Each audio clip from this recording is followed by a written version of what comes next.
So it's 10:10. I think we can begin with the webinar now. Yes. So a very good morning to all. My name is Architect Tushar Mandal, and I am a teaching faculty at the Periyar School of Architecture, New Delhi. I welcome you all to the 26th webinar in the Every Friday webinar series. Today's webinar will be re-exploring the UNESCO World Heritage Precinct through urban design principles, and will be presented by architect Shubhra. So before introducing the speaker for today, I would like to honor architect Premendra Raj Mehta, who is the mentor of our school. He is also the ex-president of the Council of Architecture. We also have with us architect Prakriti Mehta, who is also one of our supervisors. Mehta sir, if you could just say a few words to motivate us this morning. Good morning, Shubhra, and good morning to all the participants. I'm extremely happy to welcome you for this particular presentation, 26th in series. We have been pursuing this series for over 6 months now. Tushar is the host, and the whole idea is that we get youngsters sharing their new idea, which would make an improvement in human habitat, or if they have an idea which in future can resolve certain issues which may be faced by habitation, and it may give some new direction to the thinking of the professionals of today. The response has been extremely good. Participants have been very encouraging. The question and answer sessions which follow sometimes bring about very critical issues which need immediate attention. And we at Periyar School are committed to carry forward those issues to the respective organizations and government. And we have had some success, I must say that. Also, we would encourage the participants in case they want to organize a follow-up activity of their idea.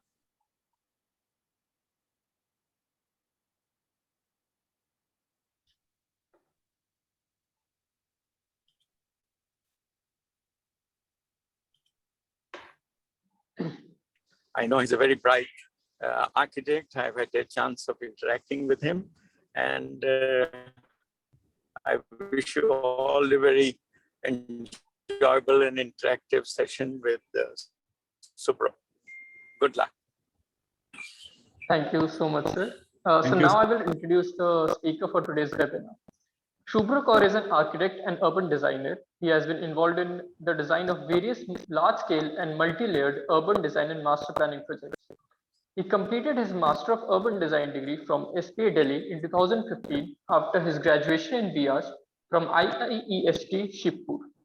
He is currently working with UNESCO as an architectural consultant in Erbil, Iraq. So I would request Shubhra to now begin the presentation, and it is a request to all the participants to keep themselves muted for the duration of the presentation. Once the presentation is over, we will have a short discussion and question answer round after, in which you can ask your questions or put in your comments. Thank you. Shubhra, you can now begin the presentation. Yeah, thank you. Thank you all. Thank you, sir. And thank you all the participants for giving your time here. So today I'll basically share my experience while working with UNESCO New Delhi for one World Heritage Site in West Bengal, Darjeeling. So here I'll try to explain how we basically take care or come off from a very difficult situation, and by using very basically fundamental or key urban design principles, what we learned during basically college days, 4th semester, most probably 8th semester. So I think I am loud and my screen is visible to all of you.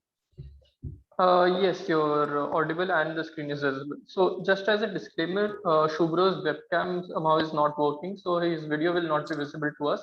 But Shubhra, you're audible to us, so that's fine. Yeah. So what happened in 2016 to 18, UNESCO basically involved to making a project for Darjeeling Himalayan Railway, and we for that basically I also participated in that part as an urban designer.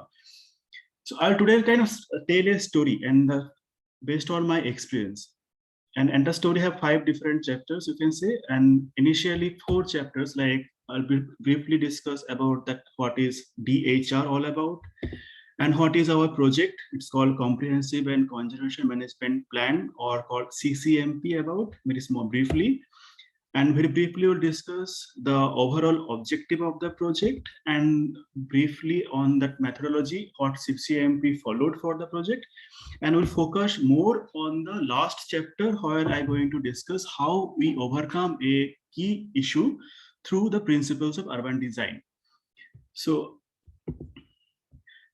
Darjeeling Himalayan Railway is a World Heritage Site. It was enlisted in 1999 December time, and after 2005 and 2008, in those 2 times, Kalka Shimla and Nilgiri Mountain Railway, these 2 and Darjeeling, all 3 together part of World Heritage Site as a mountain, like mountain railways of India. So if we go to our project first, so project title is Comprehensive Conservation and Management Plan, or CCMP. So what happened, like every World Heritage Site should have its own management system on place. But Darjeeling Himalayan Railway doesn't have that from 2019 to 2016. So UNESCO kind of like involved Indian Railway, involved UNESCO itself, saying ki prepare for a management plan for us.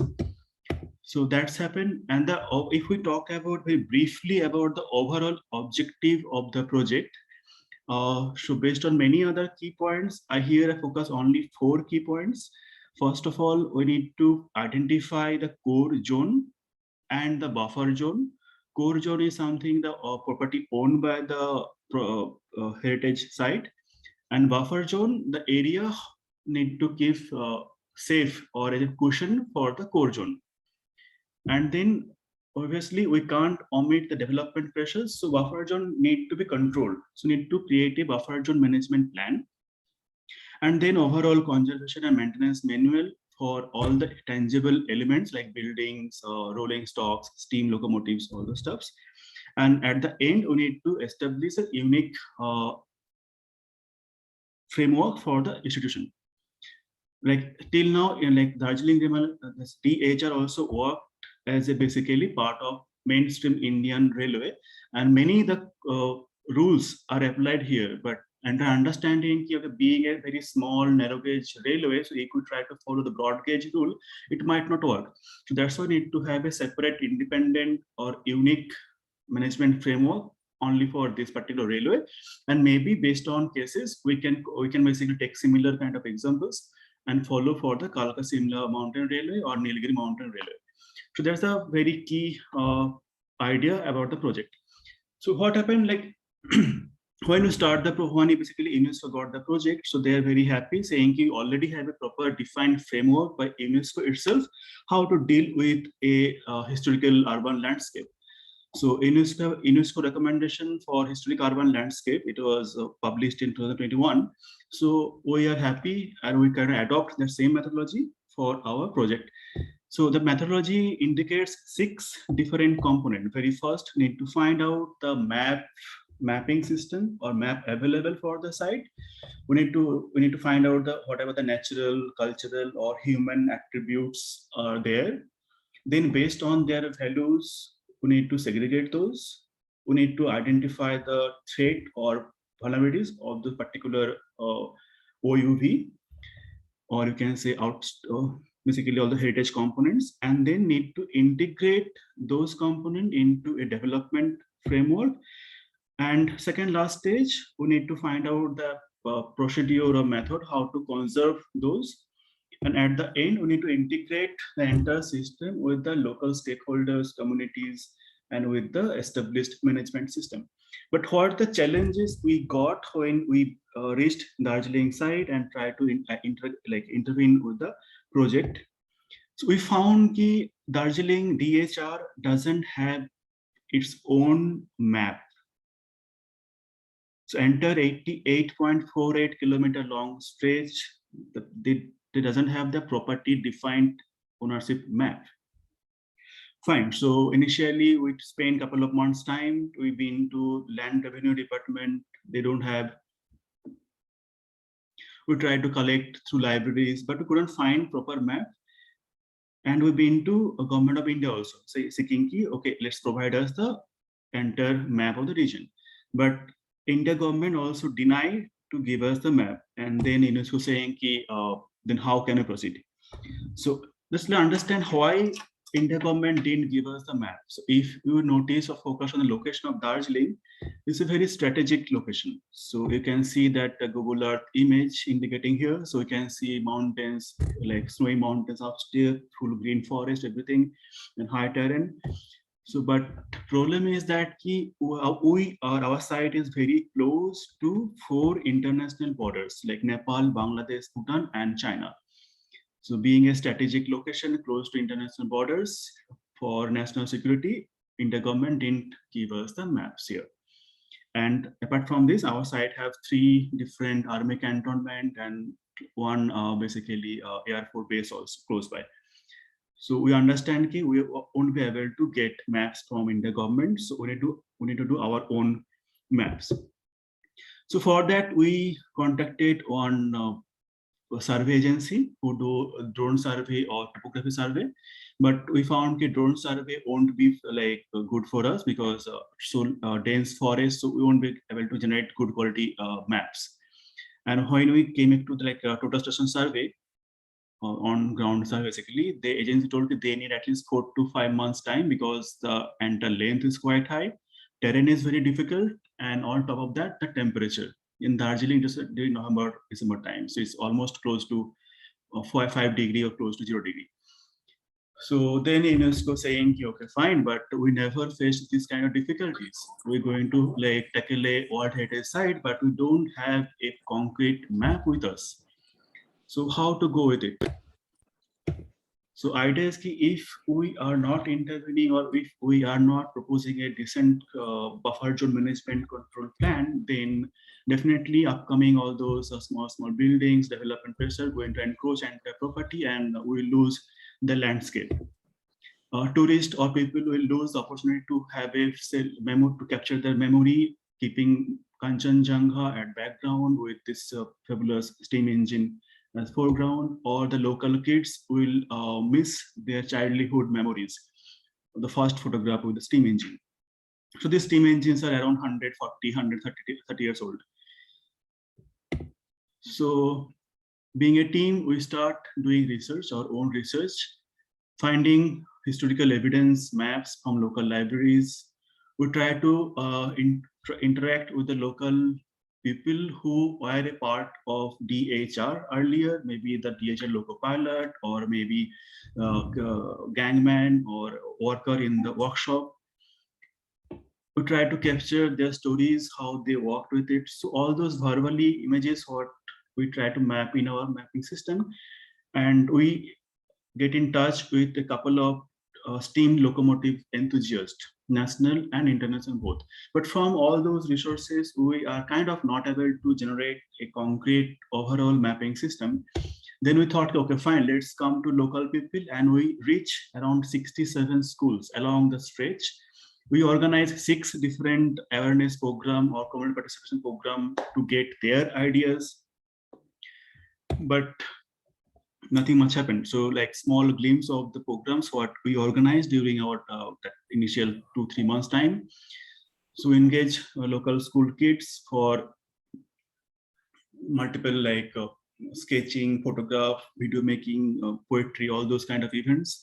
Try to get their idea, what they think about Darjeeling, what think about DHR. Once we organized a marathon race with Darjeeling Rail itself. So through all those organizations, still we are not able to generate proper defined a tangible map enter long stretch, which can define the character of the part. So overall idea ki, okay, fine, we hire a survey agency. They will start making the map on ground through their system.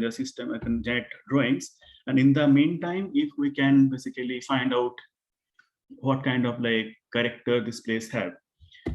So finally, we have no other option. We need to organize a kind of walk along the stretch from New Jalpaiguri to Darjeeling. And we thought, okay, fine, let's start walking along the track, take multiple photographs, videographs, interview the local people who resides next to the track, find out what kind of activities is happening there. And under idea, we came up with idea, okay, let's start create a mental map for entire stretch. So from New Jalpaiguri 297 feet elevation till we reach Darjeeling 6,700 feet elevation and Ghum in between. So the work begins during February time, and through multiple sketches, we try to develop the understanding.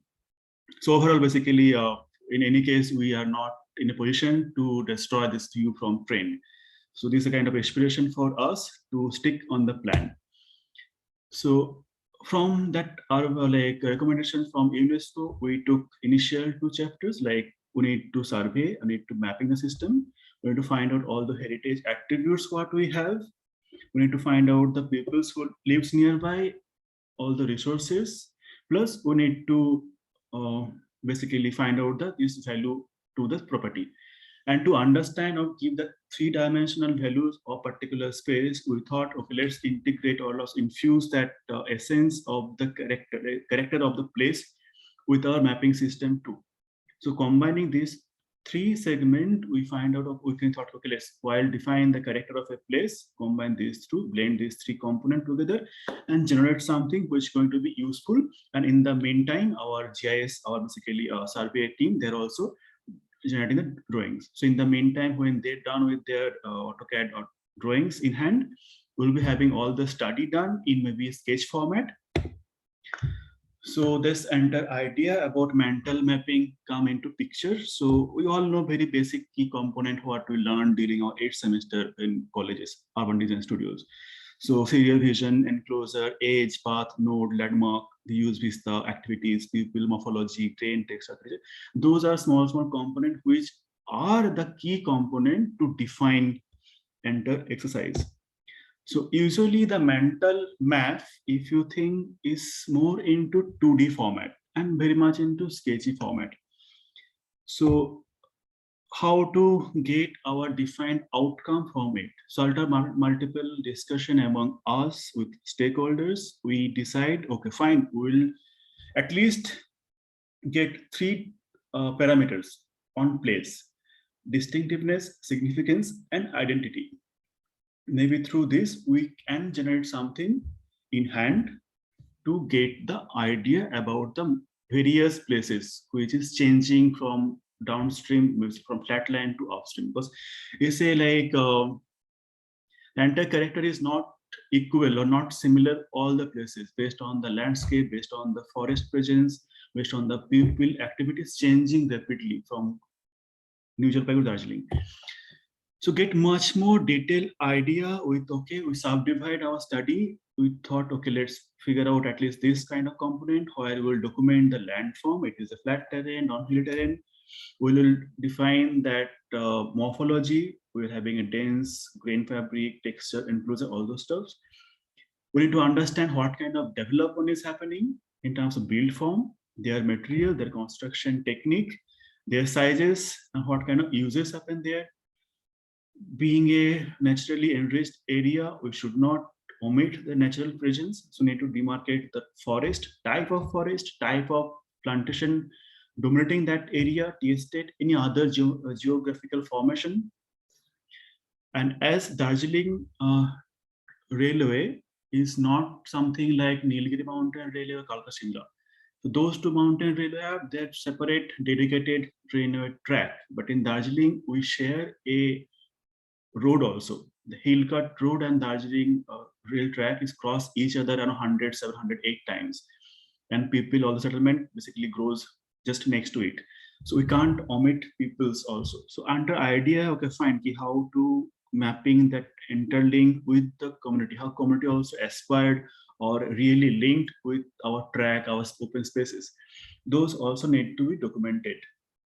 And few other conditions like potential areas for development in our entire stretch, or potential areas giving a threat to a property, those also need documented.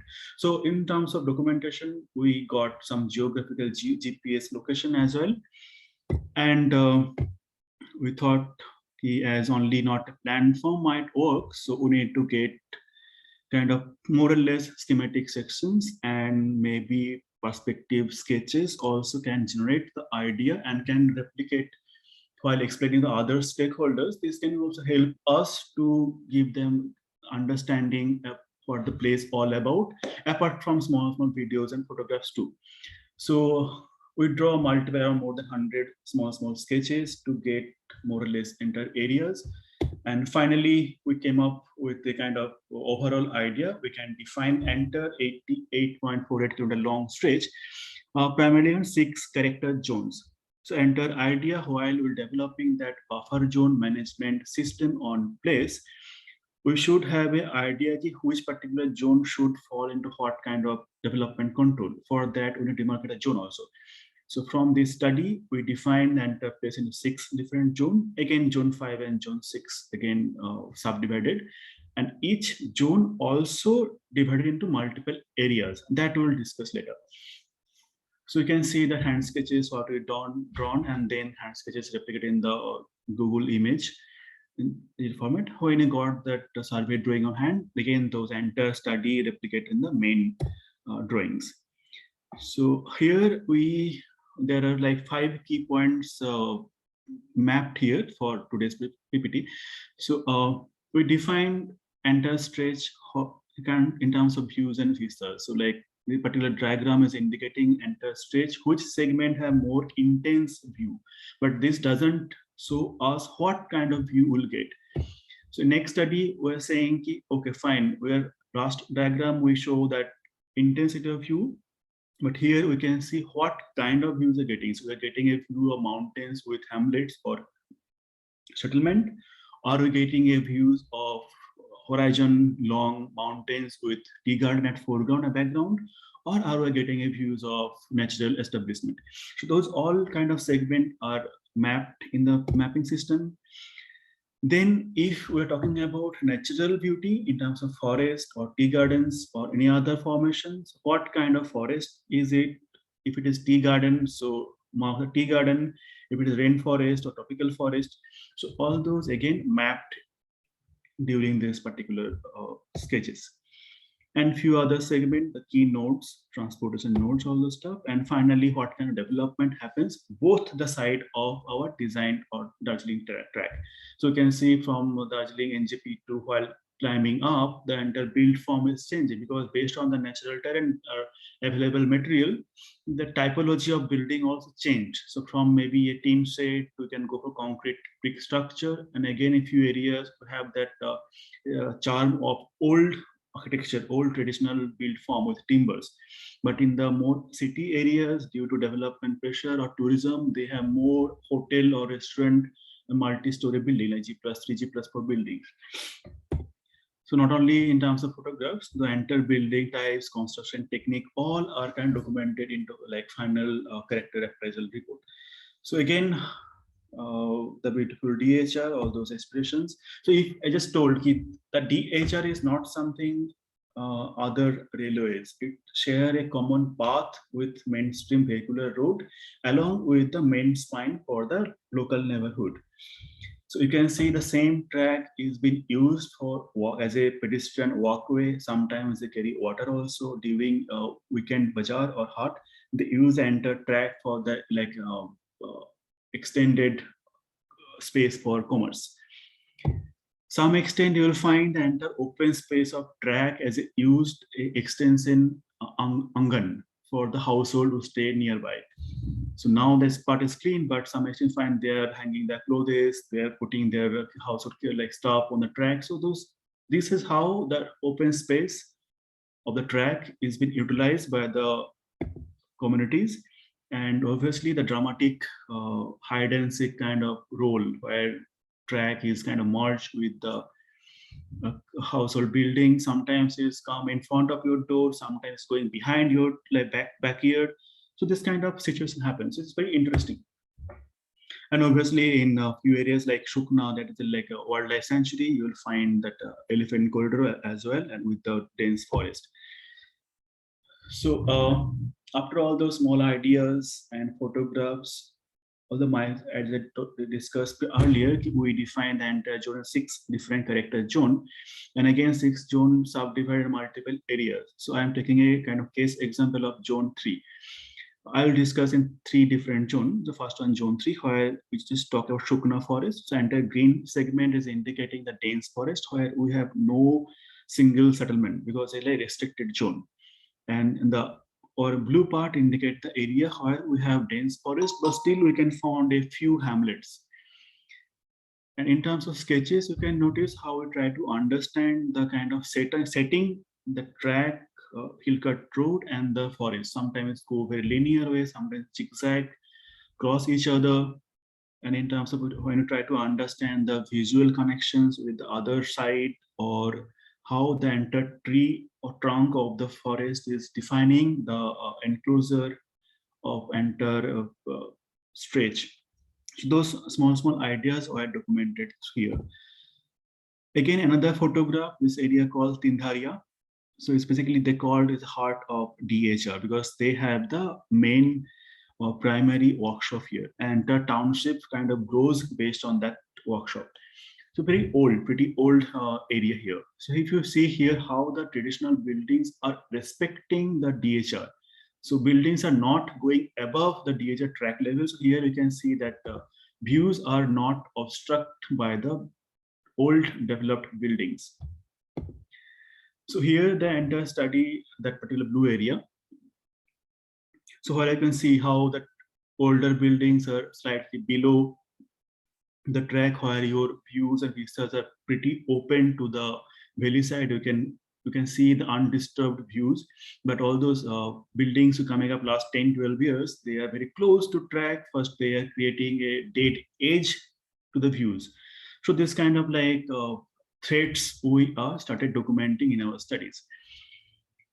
So but the last 2 segment indicates where basically we are documenting areas which are not much in terms of density. But if we come to Darjeeling or Sonada or Karshiang areas, where we have much more dense fabric and buildings are not small. Buildings are built in modern technologies, modern materials. So or they try to kind of utilize as much as possible the land space. And then the entire DHR segment kind of squished between 2 concrete walls. So to get an idea about that, I again discuss a zone 6 or zone 6C from Jodbanglo, or who are familiar with the area of Darjeeling, then was the Jodbanglo, Ghum, and then Darjeeling town. The entire stage kind of filled with the dense houses. But entire segment can be also defined at 3 different a character area, like 1, 2, and 3. Batasia loop itself a separate identity it has, but other part we can say, okay, dense fabric, dense residential segment, or maybe some areas we have slightly porous residential segment, but overall idea keep full of commerce at the ground floor, and upper floor we have residence. So again, through sketches, you can see the first top left corner indicate that sketches through Darjeeling station, where you can see the left side is pretty open, because other side we have quarters for the railway staffs. Those are built unlike below the eyesight level of the station. Then you can see a views of mountain Kanchenjunga. But other hand, before approaching to DHS station, DHS basically, we can see lots of hotels coming up both sides. They have ground floor as a restaurant or any other type of commerce, and where the hill cut road and vehicular vehicles and peoples are very, and DHS track are very close by. They share a more or less similar space. And sometimes we defined or have multiple sketches, kind of elevational walkthrough you can talk about, where we documented both the side, indicating okay what kind of build typology is coming up. So part of this elevational walkthrough walk basically is for a place called Jod Banglo, or you can say it's Jod Banglo to Khum basically. So here we defined okay both the side what is happening. So you can see the upper side having very smaller in terms of building form, and mostly lower footprint, because that side we have valley side. So they are not able to generate like define or create bigger volume. Other side, where we have the hillside, they are more concretized building and much bigger volumes. So through this kind of multiple sketches, we try to document the entire stretch, and not only, and sometimes we have a linear stretch document of the find like what kind of development coming up. So I mean, as you told, key based on the terrain or based on the location or development pressure, the city is growing and buildings are coming up. So how are they following the traditional architecture, hill architecture or not? Or if they're trying to follow, what kind of component or material they are using, what kind of elevation treatment they are giving. So all those kind of studies we are defined through this kind of sketches also. So here are multiple sketches I told. We try to document entire stretch, and then we create 6 different designed panel to demonstrate to our stakeholders and our UNESCO other experts. If they are kind of agree based on these studies, also they basically agreed and appreciated. This is, they thought some kind of unique, they never experienced before. So through these studies, we develop another document that called character appraisal or DHR, and that particular document is a became a key document to define the buffer zone management system, because from this document we are getting which particular zone or area have what kind of threat, what kind of building typology, how people are linked with the track or open spaces for the DHR. So the entire document indicate all those parameters what we define before the assignment. So yeah, through this very key understanding or very key principle of urban design, that so-called mental mapping, identifying path, edge, landmark, those helped us to overcome the critical situation while we are not having any map in hand. So this is the very small presentation on my experience with DHR.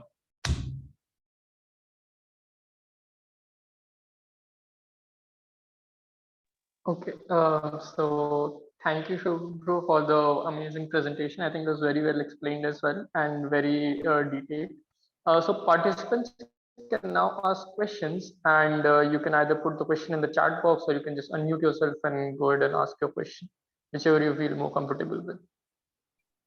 So yeah, if there's any question, then, or even if you have a comment or you want to say something about the topic itself, then please feel free to go ahead.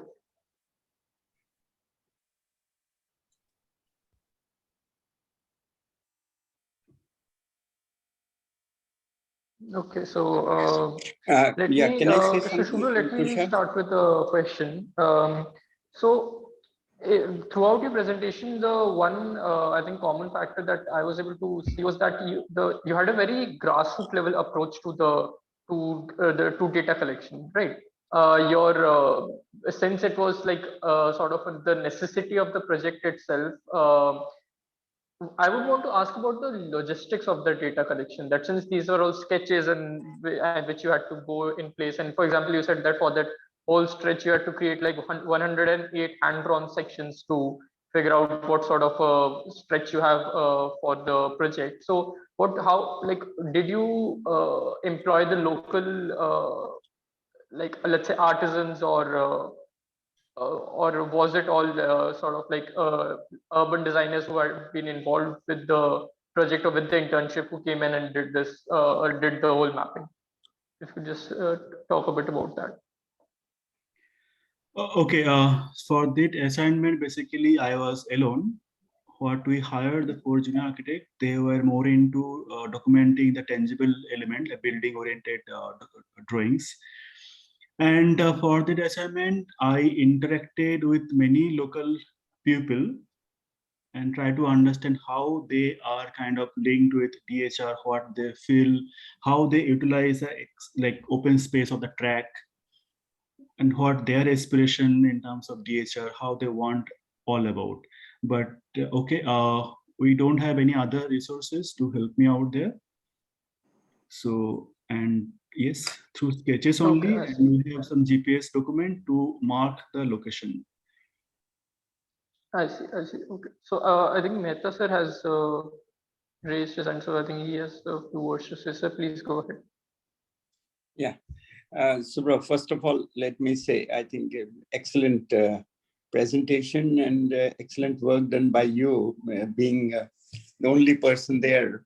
So I think you've captured exactly what is happening there. So I must compliment you for that. I have only one question, and I have traveled on this track for almost 25 years. Yes, sir. How is it? What kind of, you see, when we talk of a buffer zone and when we have a road along with a, a, a railway track, DHR, you see, what all do we need to do? You see, one side is a movement, which is of a different kind. There is another parallel movement of this DHR along the same track. One side may be the hill or a gorge. What kind of protection, if I have to protect a DHR, what kind of guidelines do I prepare for the development of road? I am sure you must have witnessed erosion Yes, sir. in terms of, because the road itself has become a drainage system. Somebody wants to widen the road. All that is happening. So what is it in terms of your idea, having spent some time there and understood the charter of UNESCO, as to what we need to do in this particular area to preserve this heritage? Okay, sir. Thank you for your appreciation. So actually, after under study, all of our team members kind of convinced, saying ki, not only the DHR on the tangible element what we have as a heritage component attributes, those are need to protect fine, and we have very strong suggestion for that, because they already UNESCO have very strong guidelines how to protect a tangible element. But we are a bit struggling with how to basically protect that intangible component in terms of views and vistas, because Correct. yeah, so enter stretch have amazing views of mountains, sometimes tea gardens, sometimes Yeah. forests, sometimes Kanchenjunga. So enter our study, we define or demarcated areas or stretch basically from where to where we are getting a kind of clear views to mountain. And those basically views and vistas point or stretch, we divide in three subcategories, where something, okay, this is views is not can be smaller built blocks, like traditional small tea shop or house can be come up in lower floor, not blocking the view. And few areas we try to say ki totally not buildable. You can't like, basically block the view, or something like Notasia. We're saying ki from here, no more building construction should be done this stretch, because we are getting a mind-blowing view of the Mount Kanchenjunga. So entire stretch we define through GPS the coordinate location, and through mapping system also, and demarcate these systems we should protect in terms of keeping that views intact.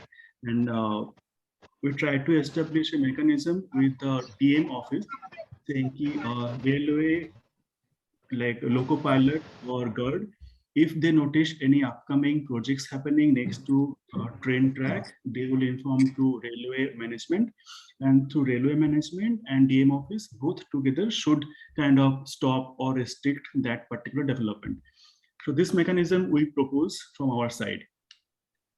And in terms of how we can protect it from the basically that hill cut road and DHR, so that's a basically long fight, because we really we are saying ki that hill cut road also be part of core zone.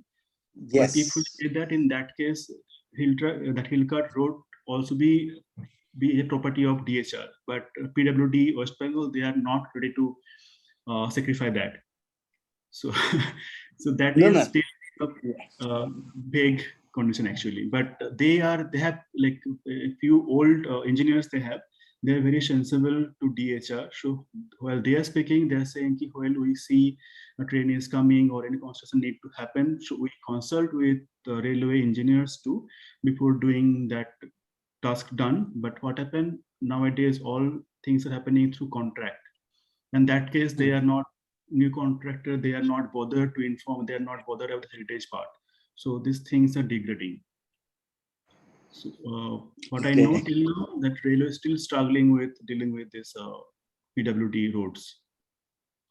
Yeah, you see, it is a two-way traffic. You see, railways is a state within a state. Actually, Yes, they don't recognize whatever is the activity around them. You see, this is a unique situation in our country that railway is not even understood by the other government department, and so is the defense forces. You see, they have their own area of operation, and this is the problem which I thought I should raise at this point, is that there is absolutely no coordination, because Hillcart Road particularly and this DHR, they go hand in hand. They are together, you see, inseparable in every sense. So if any heritage development project has to be taken or a conservation project has to be taken, it has to be for two together. It cannot be one for PWD and one for railways. It is for Hillcart Road and DHR together. Yes. So that's what I thought. So maybe the approach could be in future that we put two of them together, the PWD or the government of West Bengal, which maintains that road, or if it is declared a national highway, then NHAI and this together, railways, and they make an effort for the nation and not for their own project or own ownership of land, and that need not define what would be the heritage project. It is all together, and even as you rightly said, the hills, the meadows, the tea gardens, the view, it's all together. It is one, inseparable, absolutely in that. So maybe in such situations, we bring all of them together on the table and then initiate a project. But great effort. I must admire you for what you have contributed and what you have presented. Yeah, thank you, sir. So actually, Forest Department, tea estate owners, PWD and DM office, GTA and railway, we 6-7 bodies, we all are same table 2-3 times. We agreed all the same fact, but in ground things are not happening properly. In coordination's gap is still there. Yes. You see, time comes when people forget India is one, and all the properties are owned by my president and not by anyone else. They are only the short-term custodians of little pocket for the purposes of management and for serving the people.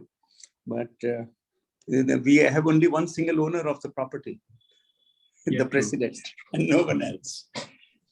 Okay, good, wonderful. Okay, thank you so much, sir. I think in the same vein that sir had asked and where the discussion went, so Prakriti ma'am also had a question for the Shubhra. She had to leave early, unfortunately, but her question is that if Shubhra, if you could just talk about your experience in working with multiple stakeholders, which include the local residents and natives, and as well as UNESCO being involved in the project as well. So if you could talk about your experiences with the multiple stakeholders involved here.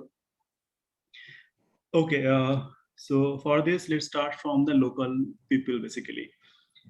So what happened? First of all, local people, few of them know about UNESCO. Few of them, it's a World Heritage Site, and most of them are kind of, they don't know what is World Heritage Site all about. Although UNESCO planned installed multiple awareness boards, information panels all around the site. So when we started interacting with them to make them the importance of the site, we started comparing it to Taj Mahal, saying, Taj Mahal is so proud of India, and similar your site is. They're saying, oh wow. Then they realize the importance. The first approach. Secondly, if what happened if we interacted with people, so there is a communication issues. They are not good in Bengali, they are not good in Hindi. So we had to talk with them in Nepali language. And what I noticed, if you start talking with their own language, they are more open to you. So we started learning Nepali a bit in there. And in terms of when started interacting with them, started identifying what was their memory link with them, that was pretty nostalgic actually. So they're saying during morning when they were in child, they used to travel through this train to their schools. Right now, railway DHR is more rigid. They are not, it didn't stop in between, but previously DHR used to stop without stations to allow kids to come aboard, on, off board, whatever. And a few other memories, like they literally like how that DHR that make whistle, pretty unique. And in terms of interacting with other stakeholders, the great part or the surprising part, something ki when they know you are UNESCO, they are saying, okay, you just tell what to do, we'll do it. Like for railway also, okay, you are being a UNESCO, what you will suggest us, we'll do it within the question. There's the basically whole discussion on the table. So there is no much argument what we are suggesting. But when come into the real pictures, things are not happening. So that's different argument. The same thing happened mostly with the GTA, local NGOs, so I'll find GTA and DAME office also saying, being not only me, basically, all the UNESCO stuff when I approach them saying, okay, fine, you are suggesting good, fine, we'll do it. After the meeting over, they also forget. So, so that's the basically funny part with this engaging with the stakeholders. Okay, thank you for the answer. I think there is one question in the chat as well, which is also in similar lines. Sanova says that, thank you for the presentation. I wonder if there is any kind of parameter that considers indigenous communities in this approach. So I think you've sort of already answered, but if you want to add something specifically to address the question. Indigenous parameter for what? I didn't get you. Can you come once again? So it's in the chat box, if you can see the chat as well. She asks, I wonder if there is any kind of parameter that considers indigenous communities in this approach. Okay, fine. So for this study, we didn't basically define in terms of separate communities. For us who are directly or indirectly involved with railway, not only in terms of livelihood, but in terms of any memories, all are for us a single community. So whatever religions, beliefs, or groups they belongs to. So for everybody is equal to us in this particular project. Okay. So I think thank you for that answer, and thank you, Sanova, for the question. Is there any other participant who would want to either ask a question or given that comment? Then I think we have time for one last question or comment. So if there's anybody, then please feel free to go ahead and ask or just add in your comment.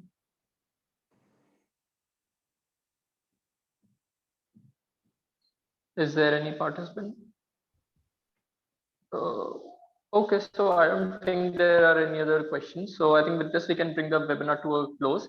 I thank Shubhra for the wonderful presentation and also for patiently explaining his project to us. And I also thank the senior academicians as well as all the participants who have made time for us today. Just before closing, I would like to inform everybody about the Every Friday webinar series. It's being organized by the Periyar School of Architecture, New Delhi. So the webinars are a platform for young professionals to express their ideas and are aimed at students and young architects. Further, we will also be running short-term courses, summer schools as well, and the information will be released soon. If any participant here wants to conduct their own webinar, or if they want to just connect with our school, then you can email us at psoa delhi@gmail.com. I'll just type in the chat as well.